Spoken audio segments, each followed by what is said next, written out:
Okay. Uh, so thank you, Constanza. So yes, I'm Ciara. I am the GIS analyst on the Rivers Trust team. I think I'm probably the nerd on the team. That's probably my position. But basically, I see all the mapping for our team and manage any data that we have to manage, including open data sources and then our own data that we collect. So this is really just a very introductory presentation that I'm doing. It's a whistle-stop tour of some of the capabilities in Arc, because I know there's probably a real mix of abilities here. You know, if some of you have been to the QGS workshop that Constanza mentioned, that you probably know a little bit about GIS, but then there's not perhaps as much familiarity with Arc, just because it is something that you generally have to pay for. It's not as open source, so you know, fewer people that are running organizations such as charities, such as yourselves, maybe don't use it as much. So I'll just start with some of the basics, which is, you know, what is GIS and why do we use it? So this is kind of the ESRI quote for what GIS is. Geographic Information System. It is for creating, managing, and analysing maps and all types of data. It connects data to a map, integrates location data with types of descriptive information, and the benefits include improved communication and efficiency, as well as better management and decision making. So that's a lot of words, and I think to kind of understand. Sorry, can you see this window here with all your faces? I don't know what to do with it. Maybe is that better? Okay, put that out of the way. So yes, so in my own terms, why use GIS? I think the main reason is because location matters. For the work that you guys are doing, many of the features of the environment are very important. For example, the land use, hydrology, and not only do these change through space, but they also change through time. So you often want to collect information on, you know, to allow you to track the progress of your work on the date and the location of different types of information. So there's also some important measures that might be based on proximity. For example, if a river is found within a natural landscape, there may be other sources of pollution that are nearby that might be more important in determining the water quality. So you might want to measure the distance to those sources from different points in the river. And this kind of information can be quite complex to manage. So you often need GIS, geographic information systems, to allow you to manage it more easily. So just to have a worked example, let's say you're working to improve water quality through implementing nature-based solutions in a catchment.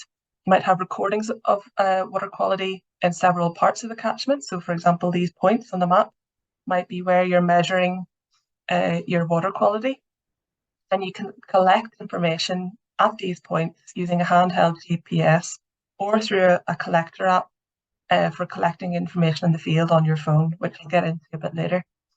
And you can also collect then the locations of your nature-based solutions, which might be, you know, upstream of these water quality points. And then you can input a lot of information about those nature-based solutions, for example, the type you used, the date it was created, and then you will then have to do your water quality analyses at those same points at time intervals after you've implemented your interventions. So as well as your water quality and these locations of your nature-based solutions might be other things that you consider to be relevant. For example, the size of your river or the land use in the surrounding area. And you can use GIS to layer all of these pieces of information over each other into one map and then perform any necessary analyses. For example, you can find the proximity of your interventions to important features or determine the river order, you know, the straler order at those monitoring points. You can also, as well as performing these analyses, you can also just bring that data into other applications to communicate what you find successful or not. So this is just a few examples of some of the questions you can answer using GIS. for example, which tributaries are within a certain area, for example, in a special area of conservation. How many, what length are they in total? Is there a spatial trend in the presence of certain contaminants? What percentage of different land types are present in the area surrounding a sampling point? Those are just some examples of the questions you might want to answer. You might have many of your own, which you can ask me about if you want. And then there's other functions, for example, providing the evidence for reduction in contaminants over time and teaching the public about the issues affecting their local river. Really, this is just about communication, producing maps that illustrate your progress over time. So now I'll get into ArcGIS specifically. And ArcGIS is obviously just one example of some of the GIS software that's out there. As Constanza mentioned, you guys have maybe attended the course in QGIS last year. And this is a lot of advantages because it's open source and it's free. And it's desktop software, so it's on your laptop, but you can just use it straight away. ESRI is the market leader in GIS applications, and it's the company which owns Arc, and that includes a suite of different applications. So there's ArcGIS Pro, which is the desktop program, and that is, go back. That is replacing ArcMap. So if any of you are using ArcMap, that will probably be phased out in favor of Pro. And if you haven't used either, then it's much better to start with Pro. ArcGIS Online then is the online apps that are associated also with ESRI. And there's a lot of different examples of that, and I'll get into some of them in a little bit. And then just to mention our enterprise level agreement. So this is just for kind of members of the Rivers Trust. We provide an enterprise level agreement where you can get access to ArcGIS and these different apps. So there's many others, including Saga, GRASS, and then some that aren't even specifically built for GIS, for example, R, which is something that I've used in the past for GIS, although it's built for other things. So for ESRI, for looking at ArcGIS Pro, there are some differences with Q. If you can sort of cast your mind back to using Q, there's this ribbon layout, which means that there's basically toolbars or access on different tabs. There's a lot of geoprocessing tools available, but in general, the way that things are connected is quite different in Arc. You can access several maps in the same project. You can also add additional local folder locations, and you can bring in online maps and layers from ArcGIS Online. So just a brief overview of what the different areas are. There's your map area for looking at your data. You can have multiple maps within a project as well. The contents pane shows the layers that are within the map, and the catalog pane includes a lot of useful links to local folders, online material, and any scripts or maps. And then finally, this top ribbon includes tabs for all the functions that you might want to perform, such as geoprocessing, editing, and options for changing the view, and then sharing your map online. So I'm just going to quickly go into Pro, just to briefly show you around a little bit. So this is an example project that I just put together, and just to show you can sort of type what's here. It's a bit slow with the... You get a pop-up telling you the postcode. You can do copy coordinates, and then you can get your coordinates straight away. And the other thing is you can use the base map quite easily. So for example, we can switch to light grey. It's a bit slow. And then I suppose one of the big differences is in this catalog pane. So here, for example, this is my project folder. I've added in this folder here with some shape files, which I can drag and drop into the project. And then we can click around in an interactive way. So this is some special areas of conservation. We get the pop-up here telling us about this particular polygon. We can also, in the catalog pane, we can add a folder connection if you have a folder that you often use. So for example, I have a folder that has all of my local data, so I can just click OK, and that'll add that folder in there, so it's easy to access the data. The other thing is that this portal, whenever you have ArcGIS Pro and a license, you can also access ArcGIS Online. This is some of my online folders, and here I can add in features that are on my online account straight into the map. And I'm able to change the symbology and how these features look. And in some cases, I can change then, I can do some geoprocessing depending on what type of layer it is. So that is just a very short tour. Let's just have a look. So yeah, you've got different tabs here for selecting, inserting data. You can add connections to, for example, a server. So map servers are for providing just view-only layers, and then these other servers. So this is all online data that you can access through this function. The analysis tab includes some geoprocessing tools. So if I click on that, it opens up this area here where I can look for different tools, and then I can use them in this panel. And then there's other tabs for changing the layout, what panels are available, changing the symbology. So we can change this to, for example, location. So I'll just come back into my. So yes, that's very quick, very quick look at that. Sorry.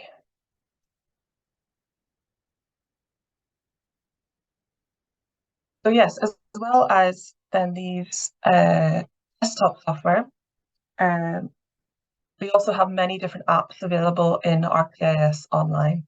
And this is a list of all of the maps that are available through my license and through many similar licenses. And in fact, I only use a handful of these.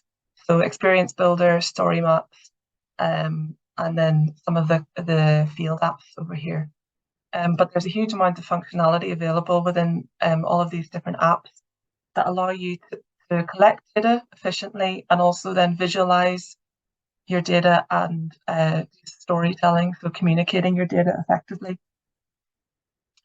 So for collecting data, these are two of the main apps that are replacing the collector app, Survey 123 and ArcGIS Field Maps. So just to give you an example of Survey 123 and how it's used, the Survey 123 app can be used for private or public data collection. And you can create simple surveys through the online app by simply dragging and dropping questions into the design. So this is an example of an online map, just a template that's available. And then these surveys can be downloaded onto an app on the phone, or you can just access them through a web browser, depending on what sharing options you make available. So it very much comes down to how widely you want to share your survey, whether it's public or it's just within your organization. And then more advanced surveys can be created through the desktop app, Survey 123 Connect. So this is an example of one that I put together recently, and it's linked in Excel form. And there's a lot of different options here, including cascading selects and repeats. So just to give you an idea of what I mean. So in this form, I have 2 repeats, which is a little bit too complicated, but it was necessary. We have basically that means that this top part of the survey can be filled in once, and then these 2 areas can be filled in multiple times, and they copy over the information that's held outside of those 2 repeats. I haven't explained that very well, so if you want clarification, just let me know in the questions. And then for cascading select, a good example of this is if I pick some of these options it makes more options available underneath. So I can change that from this. And then, for example, if I click that, then another option becomes available. So that allows you to create quite advanced surveys that can really enhance your data collection in the field. Okay. So then when we come to analyzing and displaying data, there are these two apps, Experience Builder and Dashboards, that are similar, but there are some advantages to both of them, depending on what you want to do. And really, these display interactive maps with charts that allow easier understanding of your data. So a good example of this using Experience Builder is the sewage map. So in this case, this is showing all of the storm overflows and event duration monitoring for sewage spills in England and Wales. And as you can see from this, there is quite a lot of points on the map, and you can click on these, and then there are also these numbers at the top that really summarize the data in a very effective, very clear and effective way, and you can filter that data at the side of the page. And this can also be configured to regularly update whenever that data changes. So if that's linked to a service that is outside of your organization that allows that to be updated, then you can do that. And you can link then also your own data so that your map updates regularly. So I can just actually browse to this map as well, just to give you an idea. So this is hopefully not too slow. Just an example. If we click on here, we can get some information about this point. We can then, if we watch these numbers at the top, if we then start filtering the data, they change. I can select what water company I'm interested in, and that also changes the map. So it's really cool for illustrating, if you've got really clear messages that you want to convey, or if you know that there's people that will want to know about their local area, and you can provide that information, and it can be very effective. Okay. So I'm now come to the story maps. So story maps they're basically a way of telling the story of your data about as a guided tour. So rather than just being an interactive map, you're really guiding the user through what you want to tell them. And there are also these classic story maps, which you may have seen, that are sort of being phased out in favor of the ArcGIS story maps, the new version. So just an example is from the Source to Tap project on peatland restoration. So this is the header. You can sort of add whatever images you want to show. You can then create the map and share that within the story map. This is showing a pilot restoration area, and different experimental areas then can be added to a map tour. And as you scroll through, it tells you sort of the story of what is happening in those different areas. And then this is quite a good feature of a slider function to really allow you to show, before and after, if you have a particular measure that you want to communicate. And there's also other things like a timeline. I'm going to show you this as well. So let's see. Actually, so yeah, just to illustrate this. So as you scroll down, then you can have as much text as you want, highlight some text, and images, and then you can navigate more quickly if you want. You can embed videos, which I think this is just loading, and then include different maps, and you get the idea. So yeah, this is the map tour that I mentioned.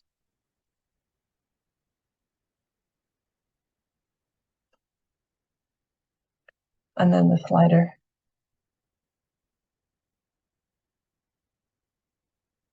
So I see there's two things in the chat. Is there anything relevant there? Oh, sorry. I'll maybe answer those at the end. Sorry. Yeah, I think we keep the questions to the end. Okay. But they're noted, yeah. Okay, so here's an example of just, this is an area of peatland that was re-wetted during this experiment, and you can see, the difference from these two photographs. They're not exactly overlapping, but you still get the message, I think, quite effectively. Rather than, if this was in text, you wouldn't really be able to appreciate the difference. So that is the story map. And then this is my little experimental bit. So I'm going to copy and paste this link in the chat. And if you wouldn't mind, I should have done this at the very beginning, but I forgot, unfortunately. If you wouldn't mind just filling that very, very short survey in, I'll show you how we can sort of join these things together.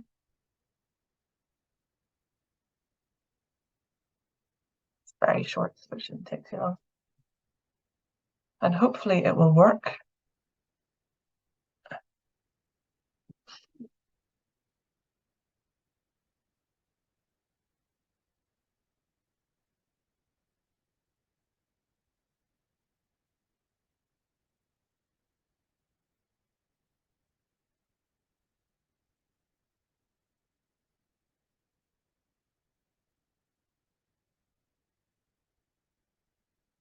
Yes, if you can just sort of fill in whatever. It's just a silly little survey that I want to show you how we can sort of join up. Yeah, if everybody could let me know, can you actually click on it? It's interactive. So in the chat, that's a link that should lead you to the survey. You fill it in, and then we will probably see how you receive it at the other end. The link didn't work, but yeah, I typed it into a browser. Oh, sorry, and I haven't managed to share it properly, maybe.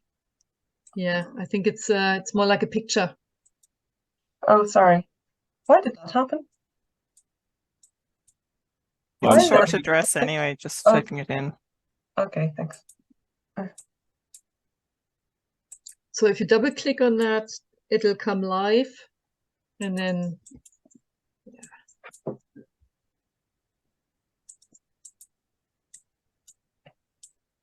So I realized that there's more than 3 fish species, but yeah, just keeping it simple.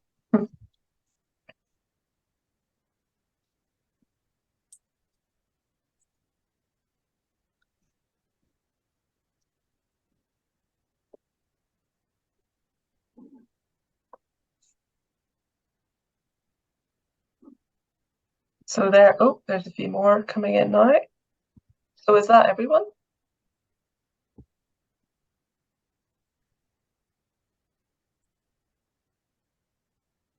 So yeah, oh wow, there's one all the way up there. So yeah, you can see just how quickly that's collected now. So this is just the outline of survey 123, where you then can see the data that's been collected.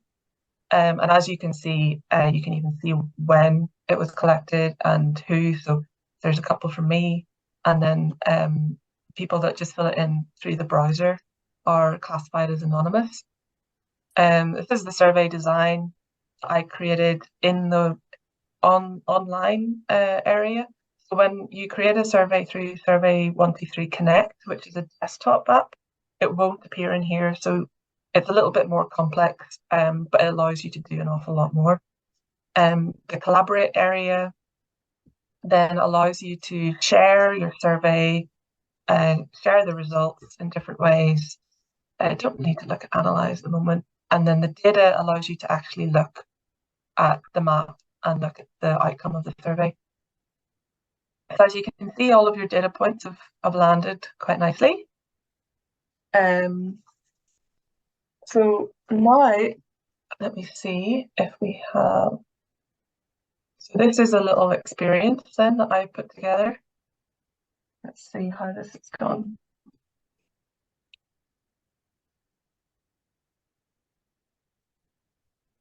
Aha, so you can see that all of your results have been added then to this, and everybody liked it. Oh, thank you.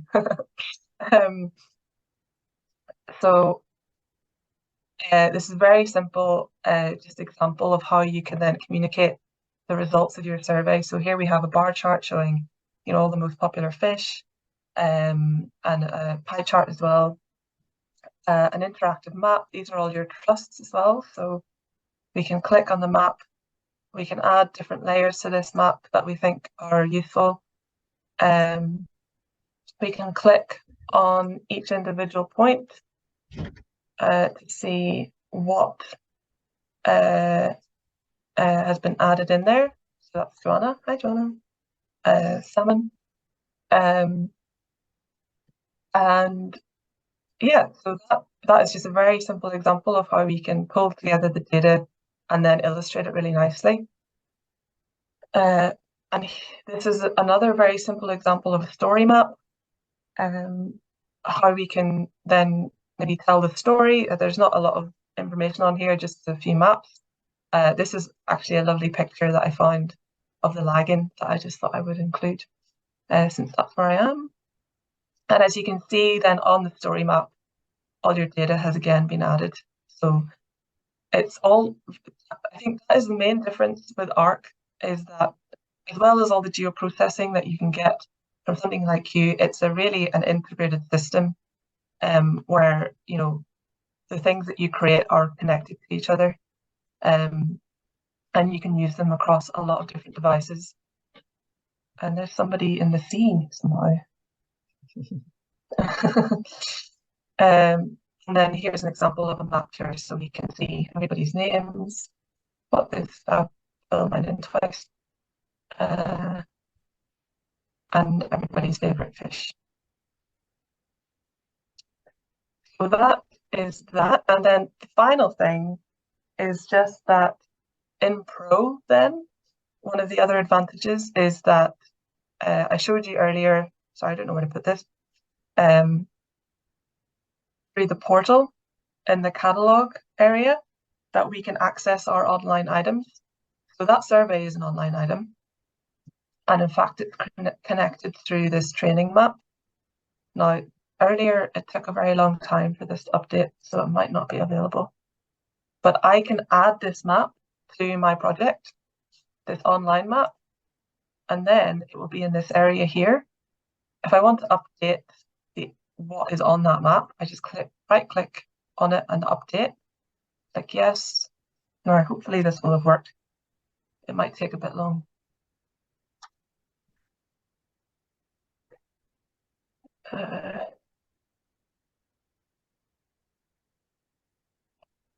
Just wait for it to load. Aha, and there we have our new data points. And these are now in Pro. So these are on your desktop software that you can then use to edit it, do whatever you want. Put other information on top of there, whatever you prefer to do. And it also works in the other direction. So if I create a map in Pro and I want to share it with my online account, I can come into share and I can click on I can click web map to share that. So I suppose those are the main kind of features of the app. Like I said, that's very much a whistle-stop tour. There's a lot more. There's a lot more to talk about, but I thought it would be good just to kind of browse and show you how the whole thing is connected together. So thank you. And are there any questions? Thank you, Ciara. And we might just ask with the questions that were put in the chat. Okay. So, and